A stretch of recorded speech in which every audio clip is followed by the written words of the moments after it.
You look great. We're live. We're live. Yes. Hey, Hello, Greg. world. So, pretty exciting news. We just got back from Germany to present at the PedCad Podiatry Conference to people involved in the podiatry and custom orthotics industry from basically every angle. We met someone who was a Olympic gold medalist who liked stride soles, so that was very positive. We understood a little bit more about the differences between custom orthotics in Germany versus Ukraine versus India versus Australia versus Canada, where all the different people were from. So yeah, I'm pretty invigorated after that. We had a lot of positive thoughts about stride soles, huh?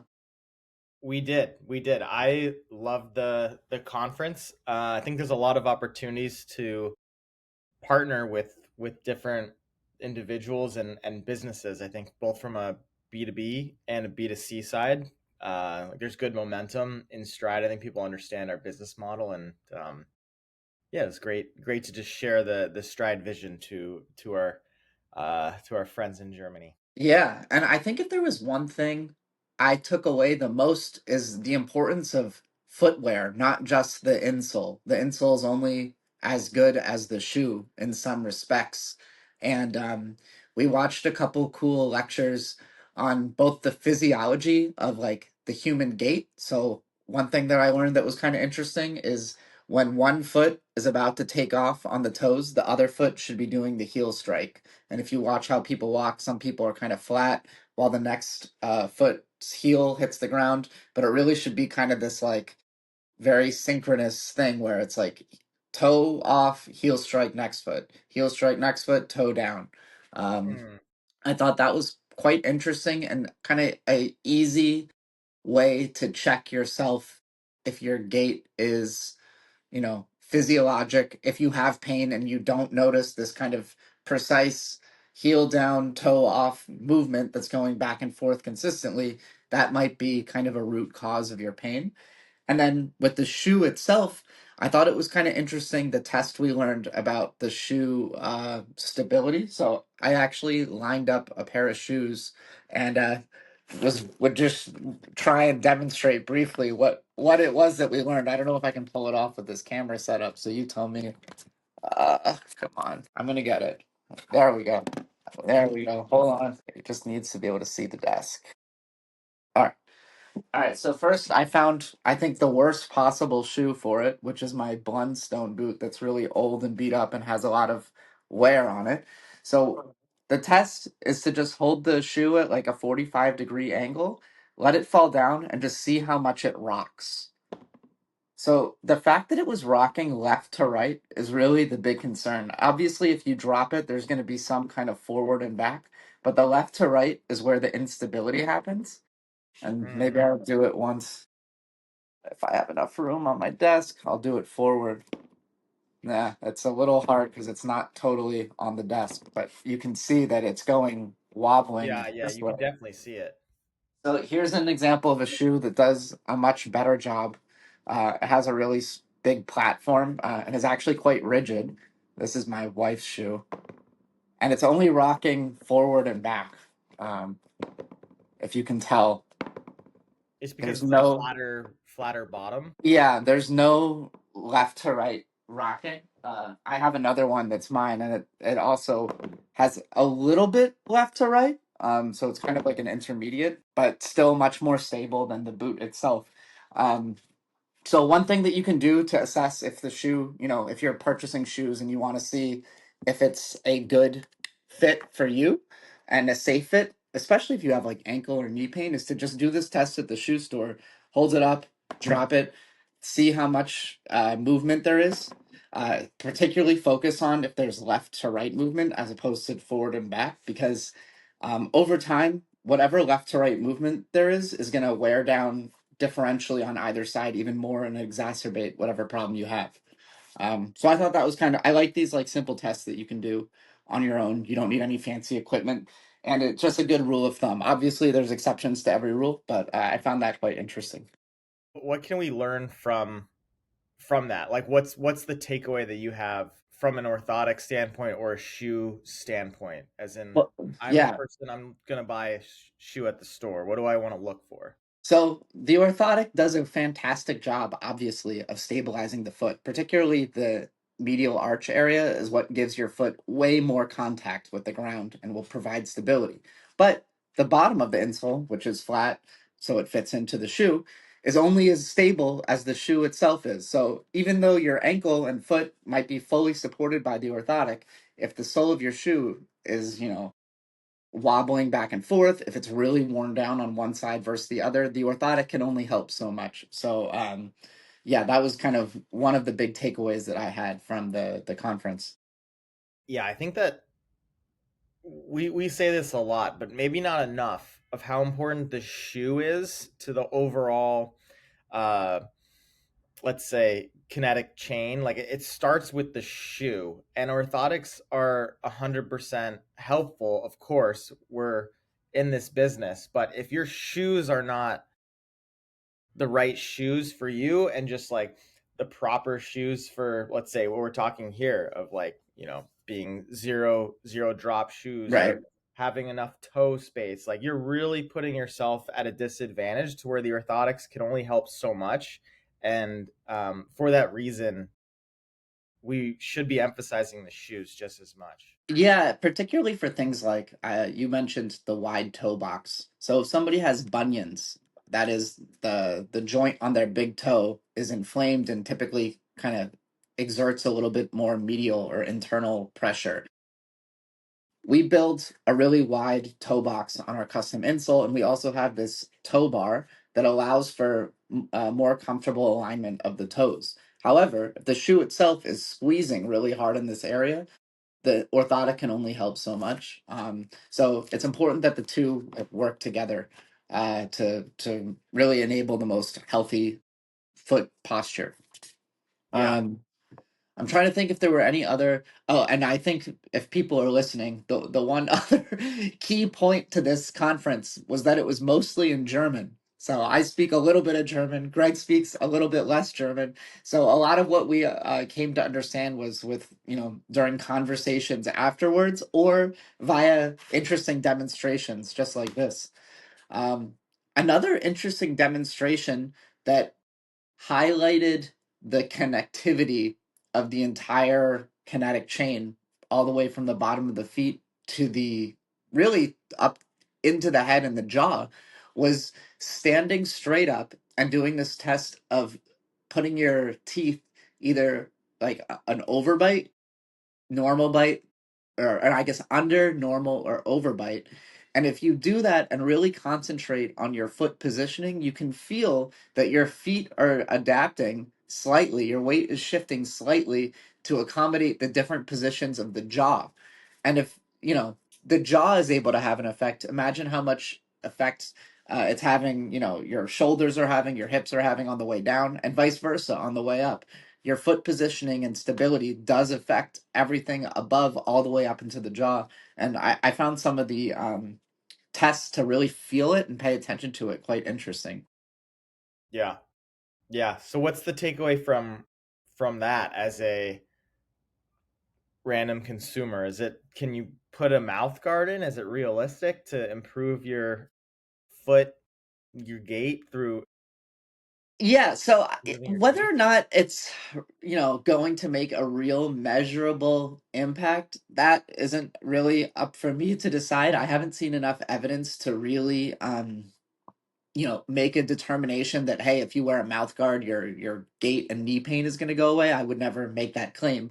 But what I would say is that if you are walking in a way that is not stable and you continue to do this day in, day out, repetition after repetition after repetition, even little imbalances that you may not feel like the weight shifting from your jaw being forward or back takes a toll.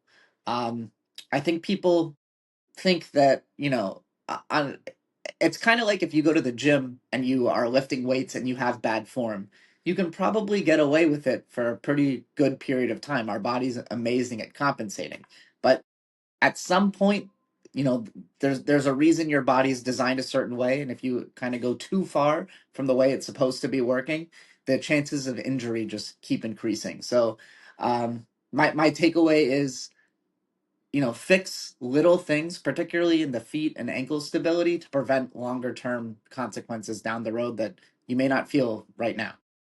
Right, right. That's true. Yeah. And there's a lot that we are still learning about the human body and about gait. These things are interesting, but it's clear that there's a lot that we can learn. But also, just there's a lot that can be learned around the world. Like there's Yeah. people are coming in with unique, fresh perspectives, and I guess even us as stride souls, like we're obviously Americans here, but we take our business is a lot of like European roots, and our approach with the sensory motors and increasing strength of the feet is not necessarily an American approach to orthotics. In fact, it's almost the opposite, where in America we're used to, me personally having had orthotics for most of my life, these very rigid orthotics that act as a crutch to the foot and don't actually increase strength. They weaken the foot. They use the orthotic is basically completely as the arch, and your foot doesn't have to do any work and just atrophies pretty quickly, Exactly. which maybe makes it for you to, maybe makes it so that you in the long term are reliant on the orthotics instead of healing out of the orthotic. Yeah, totally. I think it's another way I've been thinking about this a lot is that orthotics are not casts. Like, have you ever broken a bone or had a friend break a bone? They put their arm in a cast. It holds it in that perfect position, totally straight. But they wear that cast for 2 months and then they take it off, and all the muscles in their arm are like totally shrunk. And a lot of the American orthotics that have that rigid plastic shell that does hold the foot in, maybe a more physiologic condition, don't give the muscles in the foot the opportunity to really react to the ground, feel the ground, flex under pressure, experience tension and grow. And that's what our orthotics are designed to do. They may not feel that same level of, plastic hardness, but they're designed to, in the long term, provide a much longer lasting benefit than something that might feel good, immediately, but over time really destroy the muscles in your feet. Yeah, yeah. So what would you say to somebody, we get this a lot, like that goes, these are not supportive enough. They're not rigid. They're not providing any support. Like what's our what do you say to somebody like that? Yeah, so internally I know that the orthotics are providing support, but I think really what I try to do is I think something that we need to improve upon is to meet the customers where they are, because they may not be used to our style, our design of orthotics, and we don't always do the best job making it clear that, hey, we have a different philosophy, we have a different perspective than just, honestly, the more cheaply made rigid plastic shell, that doesn't work in the long run. So first I try to level set and say, hey, I understand where you're coming from, I understand what you're used to, but there's a reason we build our orthotics the way we do, with a little bit more flexibility, a little bit more targeted rigidity that is enabled through 3D printing, that just printing out, or not printing out, but molding out a hard piece of plastic doesn't afford. And with this flexibility and rigidity, we target the junctions between the muscles and the bones, these little tendons and ligaments that have this structure called the Golgi tendon apparatus, and we target them, which ends up releasing all these great hormones and cellular signals in the foot that eventually leads to muscle growth and fascial plane activation. Right. That's a great take. I think we need to create a new video just I on know, just on this process alone, I know. just that. Well, I think, just to, sorry to cut you up, but I think one of the issues is we try to balance the, for lack of a better word, the medical ease with what's easy to understand very quickly.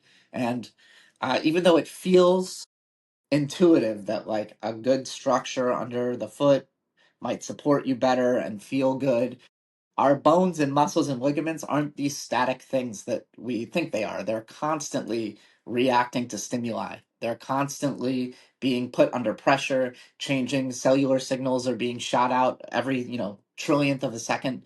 And it requires a really smart design of an orthotic to take advantage of that. And that's what we do. Yeah. It is interesting though that the strengthening of the foot, and I guess in general, this philosophy of not atrophying the feet is becoming more popular. I was actually listening to a podcast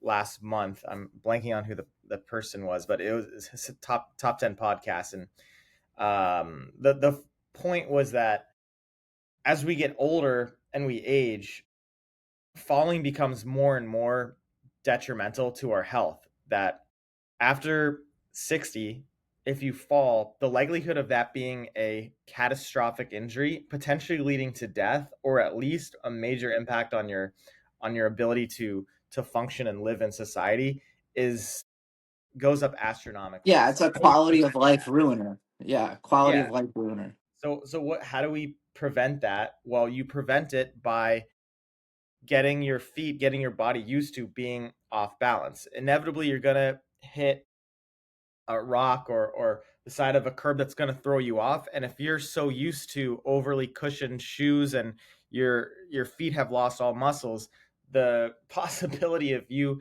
turning that into falling on the ground and breaking your Yeah, hip just goes up shoots so up. much. Yeah, completely agree. And that's the rationale for, having, really intelligently designed orthotics that provide the stability that's needed, but don't provide so much, support that your foot doesn't get to do any of the work itself. It needs to be kind of the symbiotic relationship. Yeah, yeah. Here's an interesting one question actually. I'm actually not sure about the answer, but you're a doctor. So Um, if I'm wearing stride soles with like more, let's say a little bit more cushioned, not cushioned, but it's not as rigid. How does that play into actually to when you're wearing shoes that aren't as rigid as well, like Hoka shoes? So it's, yeah, it's do like they a cancel each other out? Yeah, it's like an additive effect, right? Like however that they add together. So if you have really soft insoles and your shoe itself is really soft, now you're walking on something that is offering even less stability. So that's why it's important why we ask what type of shoe you wear, because we need to understand how soft is your shoe to design an orthotic that has a counterbalanced level of softness or stability. Some people, on the other hand, like to wear really, really stiff shoes. So, maybe flats that are, really just a thin layer of wood with like rubber on the bottom with no support, no softness at all. And it is important to have a little bit of dampening in the orthotic. Um, if you were to imagine what's the optimal surface for a human to walk on, like what were we designed to walk on? It's like grassy plains, right? That's kind of what we want to replicate. And when you walk on those grassy plains, like how our human ancestors evolved, there's a lot of toe activation happening. There's a lot of absorption in the ground of the shock of each step. And there's a little bit of instability. Now, map that onto like a concrete sidewalk where we live and walk every day. We don't get that same sort of stimulus going back up. So the orthotic does a great job of kind of recreating that natural walking environment, but in your shoe. Um, I know I'm going on a tangent, but one thing that I really do love are those barefoot shoes. I think they do a phenomenal job of training your feet, of strengthening your feet. But the problem is that we're meant to walk barefoot on natural surfaces. So if you wear barefoot shoes on concrete or hardwood floors, you're really not getting the intended effect of those barefoot shoes. If you're wearing sometimes I'll go hiking and I see people wearing barefoot shoes while they're like trail running. That's the perfect time to do it. It's not perfect to wear barefoot shoes in the city or, on a hardwood floor or tiles in an office. Yeah, I've tried barefoot shoes just as an experiment, and I agree with you completely. But it's quite difficult to just wear them every day. It's painful. Like our Yeah. feet are not trained enough to be able to handle the cement of New York City. It's just I don't even know if trained is the right word. It's just we're not supposed to walk barefoot on surfaces that hard. yeah, Yeah. yeah, yeah. So when people come to us being like, "Can you save my feet?" They're in pain. It's like, "Hey, are you wearing barefoot shoes?" And all of them are like, "Yeah, well, of course I'm wearing barefoot shoes." I'm Yeah. like, Those are "Well, the healthiest. Yeah. unfortunately, that's it's not going to work for you in in your Yeah. environment. There really isn't a single rule of this is the right shoe, this is the right orthotic, this is the right shoe to wear at this particular place. It really depends on the activity, and a lot of it has to do with preference. And yeah, one of the things I think both of us are really proud of with Stride Soles is we take that into account when we design the orthotics. Yep. Yep. Um, on that note, I think we're coming up on time. Do we have a promo code for people? You can use code Hawk Hill for Okay. 20% off. It's our special gift to you. Yeah, But HAWKHILL. that's right. That's right. Yeah. But yeah, that's it for today. Please be sure to ask us any questions, team@stridesoles.com if you're listening on YouTube, Instagram, or wherever else in the world we're streaming out to. Awesome. Thanks so much, man. Talk to you later. See you.